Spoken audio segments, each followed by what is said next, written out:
So as I mentioned earlier, my hobby is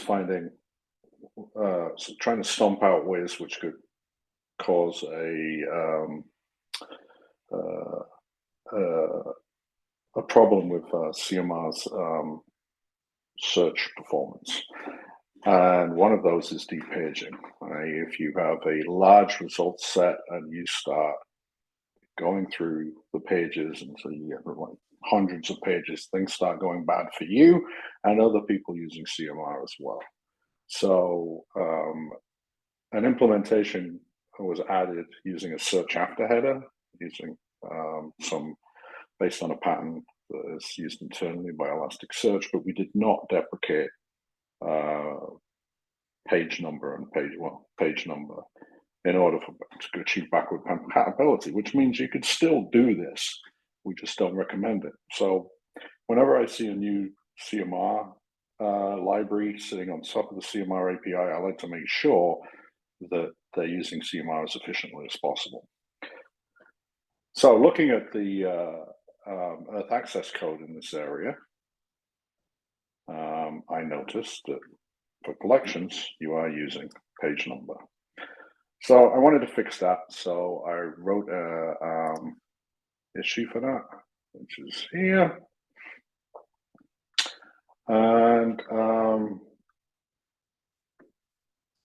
actually that's the pull request. If I look at the issue, which is down here, Louise correctly pointed out that for granular searches, you are using search after, and that's really where you need it because there's not a lot of collections. So the urgency of this fix was greatly reduced, but I still wanted to plow on because, I like to fix things. So my solution to this problem was to pull out get from these two individual classes, data collections, and data granules. But to do that, I'm basically altering the way that every single search through earthaccess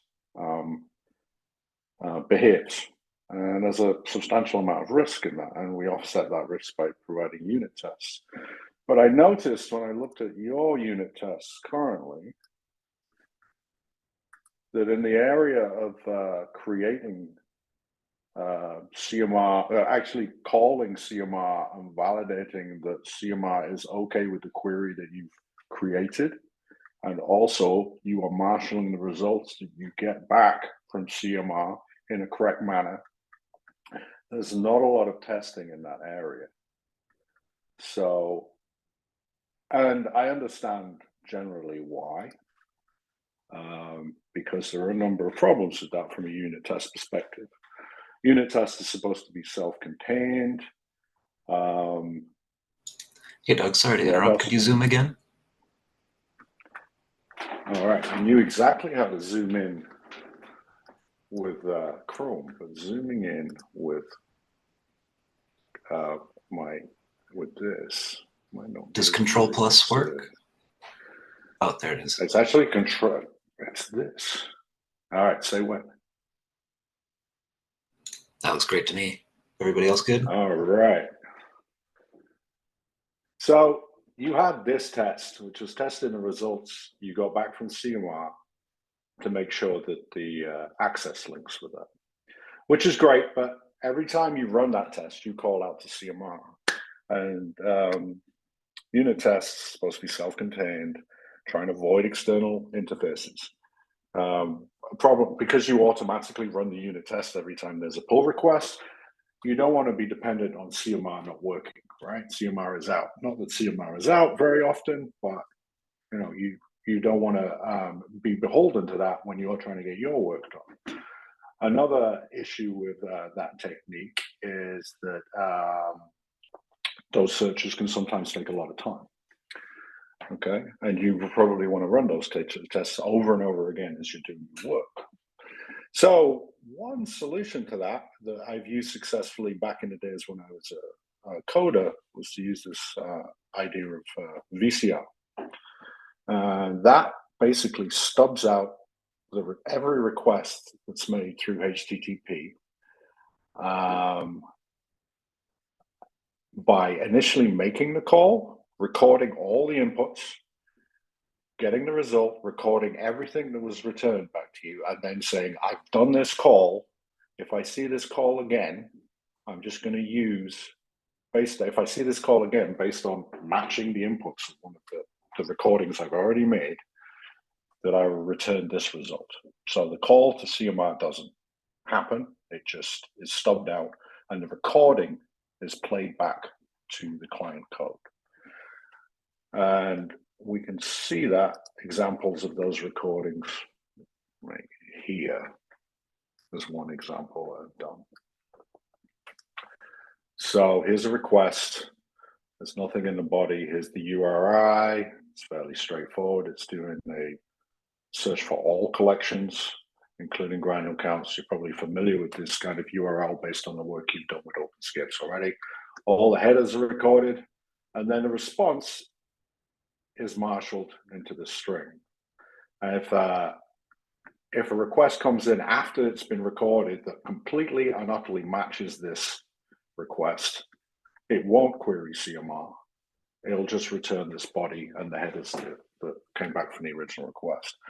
If it receives a request that it doesn't have in this cassette, it will throw an error. And the reason for that is it's an unexpected request. So you can imagine if I made this fix to search after to get rid of the page number and used the search after header instead, if somebody later on decides to stick page number in to a request in some other part of the code, then this will generate a request when it ran my test that didn't match anything and flag an error.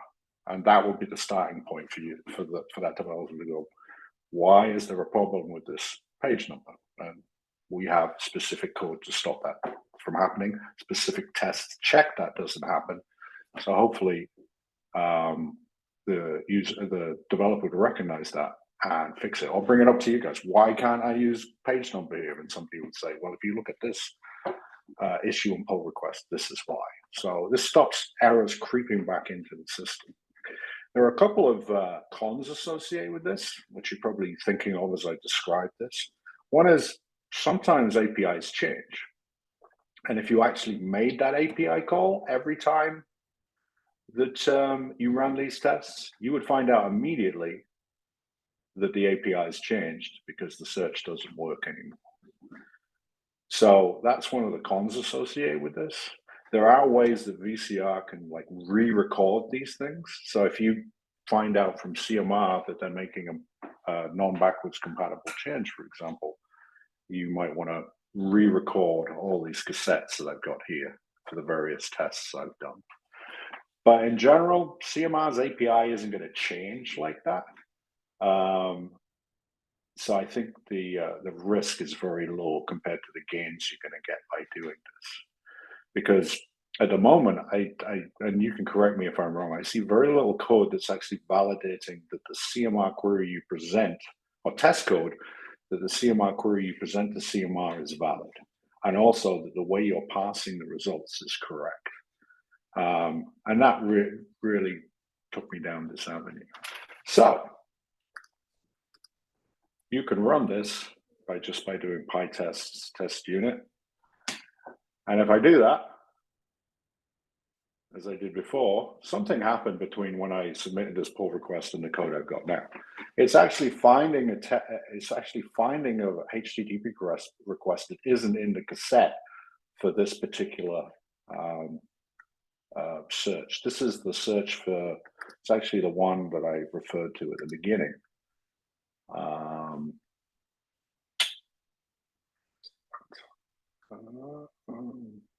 Yeah, the original test that you had for getting these S3 links, I actually associated with this cassette. And we're making a call out to CMR when we invoke this method that isn't in this cassette now. I suspect it's adding a header that it didn't add before. If I had to guess, did you change the version of earthaccess recently? That's a wild guess, but it might be the reason. I'll take silence as a no. So I've got to figure it latest out. version is 9.0.090. So if you have that, yeah, that's. So there's something going on here that I have to get to the bottom of if I want to proceed. But this is a good example of how this will keep me honest with committing to your code base. Something's gone wrong here. I need to figure it out. Yeah, I just noticed Matt's hand's been up. I don't know for how long. If you want to jump in. No rush. I can wait. Go ahead. Okay. Sorry, was somebody going to say something? I can wait. Don't want to interrupt your current thought. Okay, so I don't like doing these kind of code modifications without a safety net. So I started adding all these tests to make sure it's doing what I expect it to and interacting with CMR correctly. And then if somebody else makes a modification further down the way, these tests will detect any change to the behavior that I want, which is to use search after, do the right number of searches to CMR, make sure that it's getting the right results. So here I do the actual query. I've got a cassette associated with that. I assert that the number of granules I get is correct. I got an assertion that the length of the cassette, i.e. the number of requests that were made, is correct. So if I did a search for Modo2QKM through your API and I wanted 3,000 results, given that the paging limit is 2,000, it would do one query to get the hits, and then it would do 2 result search queries. So the length of the query is 3. I also have this assert unique results thing, which basically goes through each granule and makes sure that I haven't got a repetition of the granule URLs in my results. The reason I've got that there is I want to make sure that I'm applying search after correctly and that the first result search query isn't just a repeat. The second one isn't just a repeat of the first one. I actually got different results for the second one. That's great for the first time I run it. It's kind of redundant when I've actually got a cassette. But if you re-record your cassettes, that becomes useful again. And then different variations, testing different scenarios. Just a basic get where I'm just getting the first 2,000, getting 2,000, well, asking for 2,000, but there's less than 2,000 granules that match your query, getting more than 2,000 for both the collection and the granule level. I've also got some tests in here to make sure that that search after header is actually in the requests I'm sending. And that's defined here. So that's it really. But I think you can start building out these kind of tests to verify. You've got a lot of tests that verify that the query you're building is correct to you. But is it acceptable by CMR? I think that's where you're missing some stuff. And also, are the results that we're marshalling, we put in granule UR in the right place in these collection and granule containers that you've defined, stuff like that. So that's it, really. Any questions? I appreciate this so much. I got 2 questions, so I'll ask one and then let somebody else go and come back to the other one. So my first thought is we're talking about how if the CMR API were to change in a backwards incompatible way, we'd need to re-record our cassettes. And the way I'm thinking about that is we've got our integration tests as our things that actually go and talk to CMR, and those could act as our canary in the coal mine that we do have a backwards compatible change, and then we need to re-record our cassettes. Yeah, okay. Just wanted to see if that was also the way you thought about it.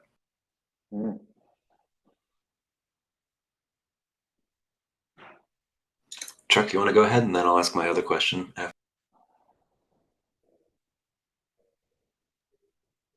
Yeah, sure.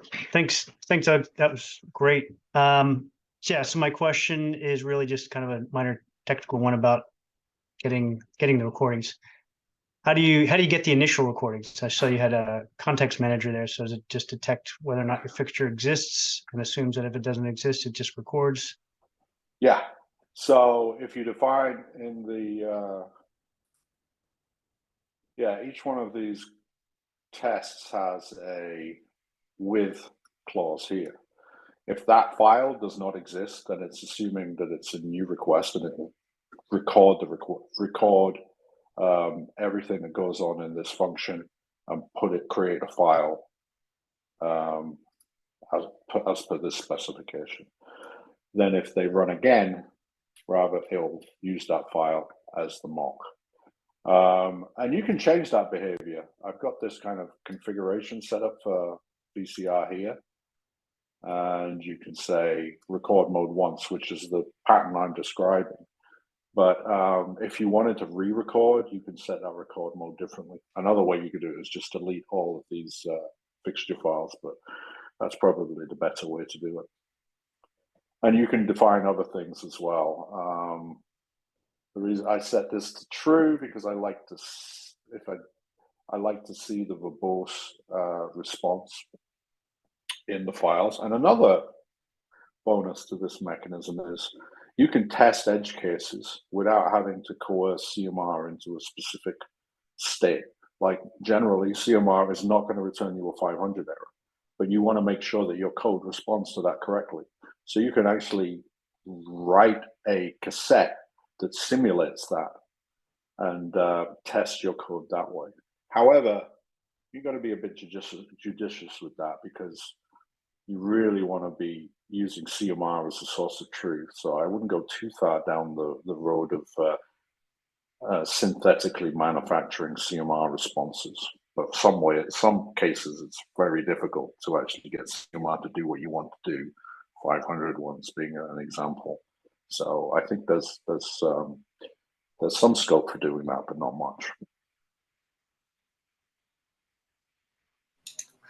One other thought that I had was when I'm like using mocks for testing, I can do like assert how many times that mock was called. Is there a similar way to assert how many times a cassette was played to ensure we're only doing a query one time, for example?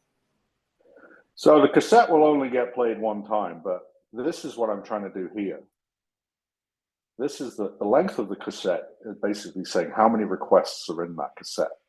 So I wanted to make sure that using this particular search, that there was only one request for hits and one request for the actual results.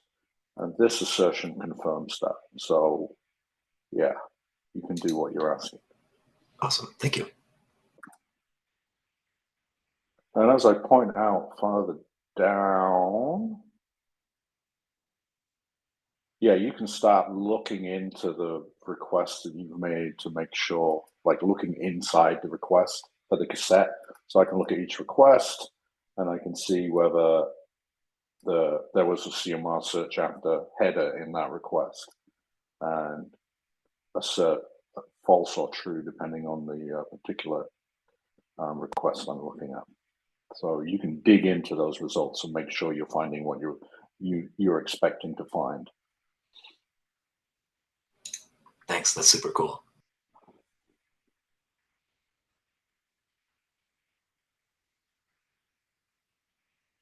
Can I ask a couple of questions as well? The first, so just to be on the same page, the first time that you run VCR, you did it locally, right? Is that correct? The first time that I run VCR, it will actually go out to CMR and do the query. It will record the inputs and the outputs, and then the second time I run it, it won't, and it will be much faster. Yes. You'll also notice that you'll be able to run your tests much quicker because as you know, if you really went down the path of like doing this without VCR, then the time for execution of your test is going to rise considerably, and that's probably going to be a problem. Yeah. This will prevent that from happening also. And the idea is that we use VCR locally once tested, and then we push these mocks to the repository, or that those mocks in the repository will be done by CI. You would push them. Okay. You could do it the other way, but if you've got any custom-made mocks, we'll like have to those cache them 500 to errors, actually take yeah, advantage you of the, yeah. And the follow-up question is like, it's been a long standing issue in earthaccess, I think, that first there are some data sets that have the EULA problem. So a user, and I think we need to make this like really more robust. Like we should probably create a clean user that doesn't have any permission and see like, I'm a new user, what data set will be a 500 or a 401 because of the EULA. And then kind of like try to address that. And the other thing is like, what data sets should be a priority? And I think Amy posted a little while ago a list of the 50 more popular data sets across the different DACs. And maybe we can start doing the unit testing with those 50 top data sets, plus some that might be not in the cut, like NSIDC, I don't think has any of those 50 most popular data sets, but we might have like per DAC. I don't know. What do you think about that? So for the EULA question's a very interesting case. So you could, even without a fresh user, you could simulate them being a fresh user by, modifying the response from those calls to URS. Yeah, that would be kind of cool. What was the second question? I got wrapped up with the first one thinking about that. The top data sets, yeah. Yeah. Yeah, driving your unit test by those more popular data sets would, that would be a good idea.